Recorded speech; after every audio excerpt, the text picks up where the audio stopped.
I bid you welcome. I welcome you to my house. Welcome to my house. Welcome to my home. Hello Horror Hounds, welcome to my horror house. Well, a new Dario Argento film is quite a thing, a day I never thought would come, but we have it. Occhiali Neri, aka dark glasses or black glasses, I think I've heard it referred to. This was never going to be another Suspiria, another Profondo Rosso.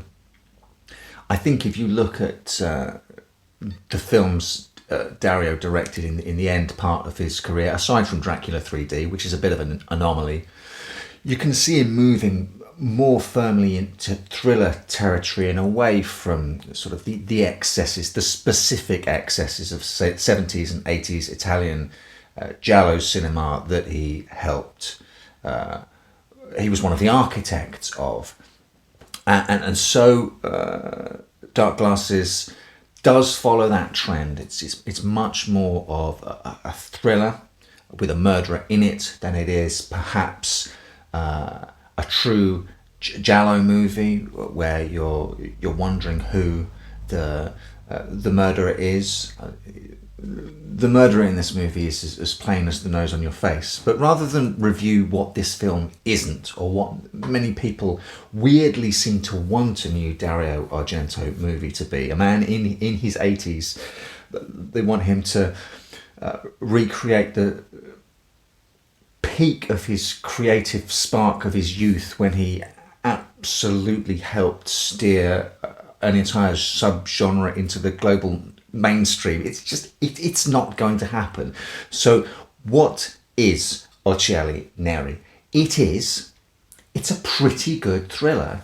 In places it's frustrating because I think a few tweaks could have improved it immensely, but it is absolutely not the dud that was Giallo, the film, which I believe he's sort of distanced himself from. That film has clearly been chopped to pieces. I would say it's of a piece maybe with The Card Player, which taken at face value was a sort of procedural find the killer thriller movie. I happen to quite like The Card Player.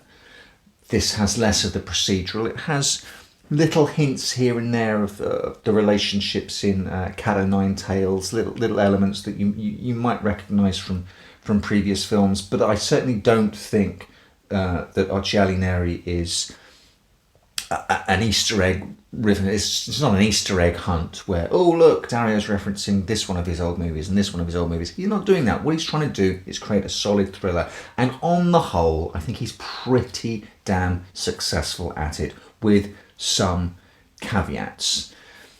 We start with a really, I think, fantastic mood setter of an opening. We follow our main character Diana, who is a prostitute, and she's driving through an Italian city, and it's really quite eerie. It's quite sparse. It reminds me a little bit of the sparse cities you get in Tenebrae, and everyone's looking up at the sky, and she's so caught up in her own world, her own internal world, and what's going on. She's actually forgotten that there's a total eclipse of the sun happening that morning. It's that whole sequence where she pulls over, joins some people in a field, and they've got their little blacked out cell shaded paper that they can look at the eclipse through, and she joins them and takes her glasses off and sort of injures her eyes slightly so that she has to wear the dark glasses of the title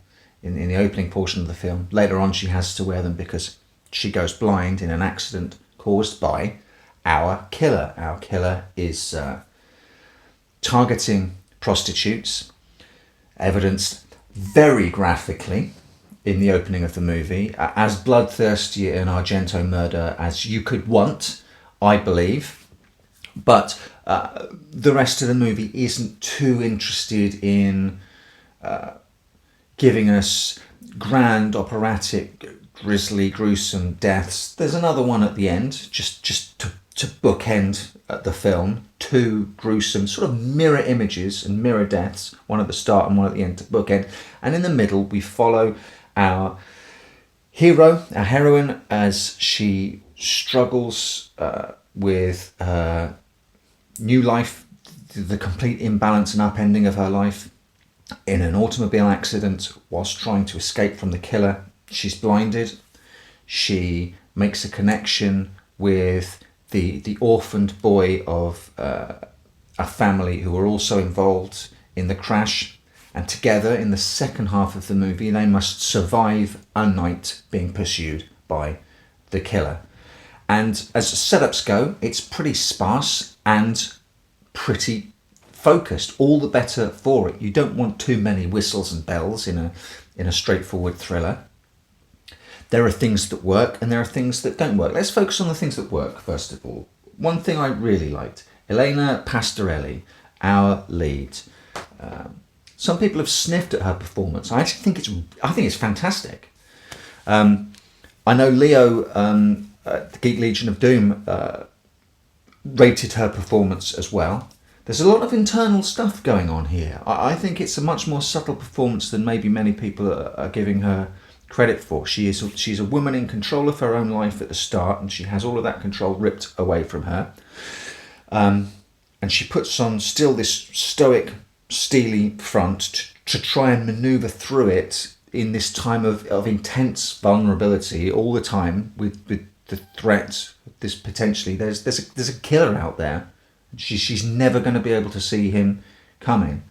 There are moments where you see beyond that. When she's given her diagnosis, she completely breaks down. A fantastic acting scene, and you just see her hard edges soften throughout the movie, and her sort of the woman who she is, not the persona she presents as this prostitute, starts to bleed through. I don't think it's a particularly great performance. The young boy who plays Chin, the other survivor of that car crash, who they make a connection together. Okay, it's not the greatest child performance I've ever seen. It's not the worst. It's okay. If you really want to squint to try and make sense of it, you could maybe argue that the character is quite clearly post-traumatic and is maybe shut down emotionally. I'm not necessarily buying that. It's a way out for you if you want it. I just don't think the kid's that great an actor. But the relationship between Diana and Chin, I think it's actually quite sweet. There's moments in this film that you haven't really seen in many other Dario Argento films, a sort of heartwarming sweetness. You do see it in the relationship between Carl Malden and is it his granddaughter or his niece in Cat o' Nine Tails. There's a sweetness there. There's a certain sweetness to some of Jennifer Connelly's relationships in Phenomena, I think, but it's not an area that Argento explores a lot, and it's here. It's not too saccharine, and it makes me care for the characters. I do care for these characters. I do want them to survive. I especially want them to survive the night when the killer is stalking them. The real issue I have with the movie is this second half, or this final act. The child and a blind woman being chased by a killer throughout the course of a night should have been the most glorious game of cat and mouse, something that we know Argento is more than capable of, ramping up tension. And I've got to admit that the tension is not there. I was sort of half on the edge of my seat thinking, oh no, this is really bad for her. But she just sort of stumbles around and stumbles on. I was kind of expecting us to make some play with her plight. Have the killer be around but her not know he's there. Have him watch her from afar. It just wasn't there. The flight from the killer is an awful lot of, I'm afraid to say, let's run into the woods. Let's go down over there. Oh no, I don't like it down there. Let's go back. Oh, we're here now. Oh, let's turn around. Let's go this way. It's an awful lot of bimbling around from place to place until finally the killer arrives, and it's a little bit of a damp squib when he turns up. Whereas it should have been something that ratchets the tension up and up and up and up.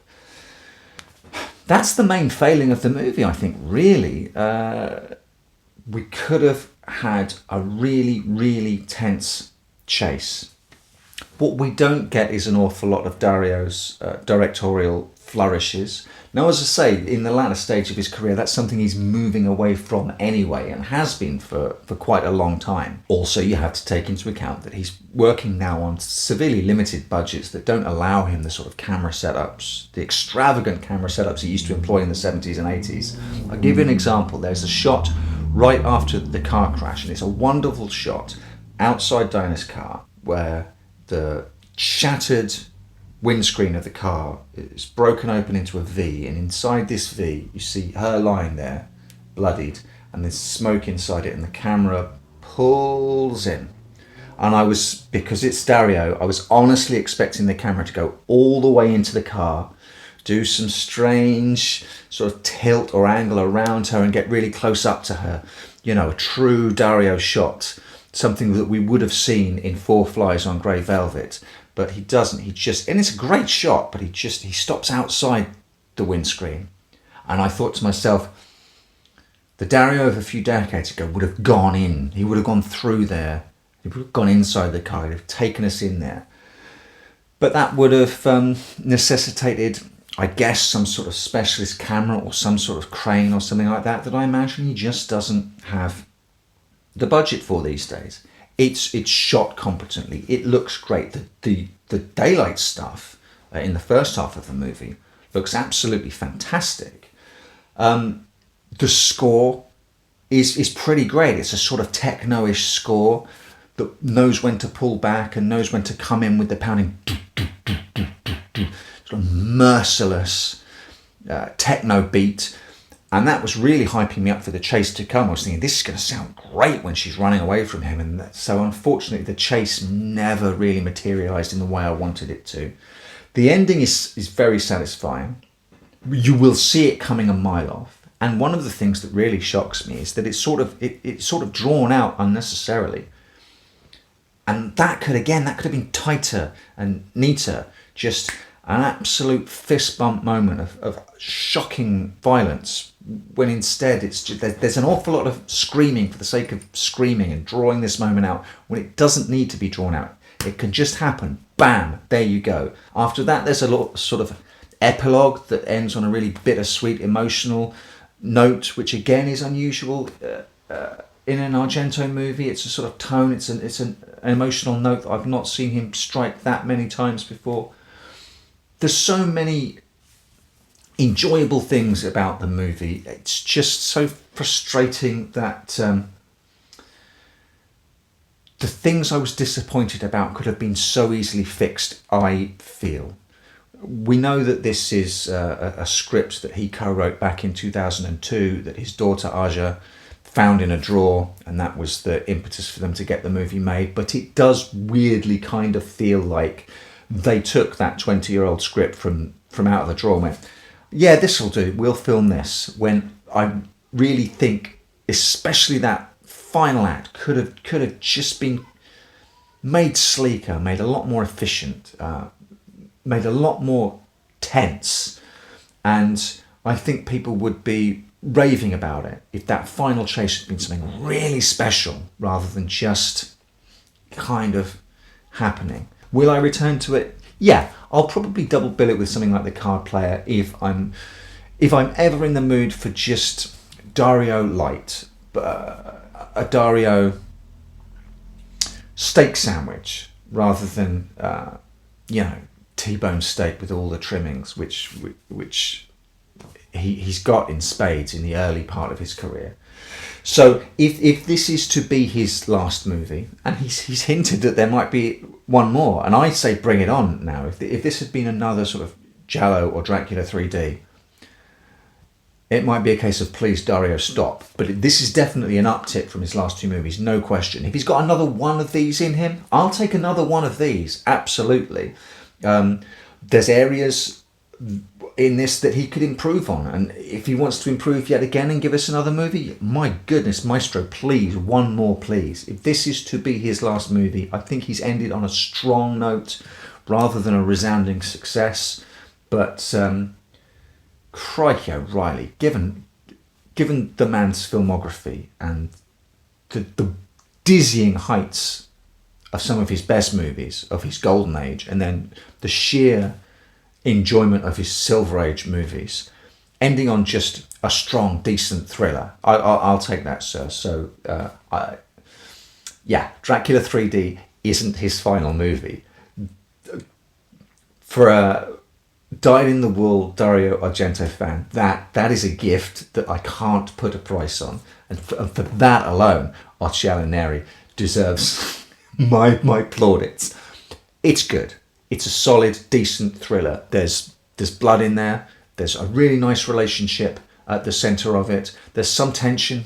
Could have just been a bit better. Could have just pushed the boat out a little bit more. And this would have gone from solid to something sort of mildly great, I think, for what it is. But that we've got what we have. I'm intensely grateful for that. He's hinted that there might be one more, and I say bring it on.